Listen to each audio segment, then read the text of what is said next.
But Mr. Brende, somewhere, what, according to you, are the key structural forces that are creating this uncertainty as you described? These are extraordinary times. According to you, if I were to ask you 1, 2, 3, the 3 concerns that you have as we look ahead, given the fact that your economic outlook shows growing pessimism about global growth? I would say the most challenging thing would be a full-fledged war in addition to the conflict in Ukraine today. It could have been, for example, a war with Iran. It seems less likely because there are now constructive talks between the Americans and the Iranians taking place in Oman. But you never know on the geopolitics. It could be India, Pakistan, seems like that calmed down too. It could be also things, other places in Asia. The second thing would be the trade wars that could develop in a decoupling manner, so it could really have severe impact on global growth. So far, it has not been good news for the global growth. We are far below trend growth. We had trend growth the last decades close to 4%. Now the global trend growth is maybe even less than 3%.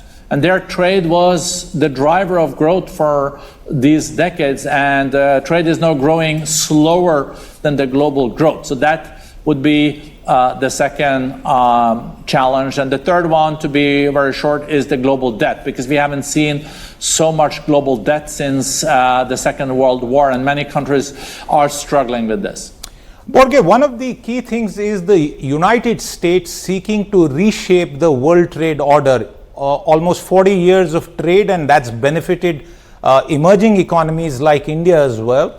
And that exercise seems to be still work in progress. What's your own reading of the new trade reset that is likely to happen in July? Because we keep getting one view and then the other view just a day after. The trade barriers and tariffs in particular, and the constant uncertainty, Mr. Brende, over what the United States will do next, what the Trump administration will do next. Is that something that makes the world even a more difficult place to manage? If tariffs are constantly going to be revised, are constantly the subject of negotiation, where does that leave the most certain World Trade Organization, and where does it leave the world in this Trumpian universe that we are now seeing? So there is a lot to unpack there. As I said at the outset, it is surprising how strong and resilient the global economy has been so far. It is growing around 3%. That's not bad. It's not as good as in the past.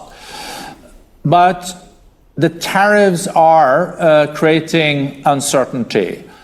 But what we've seen in the last week that adds uncertainty is that it's not only about tariffs, but you also see that one is doing policies related to trade around licensing.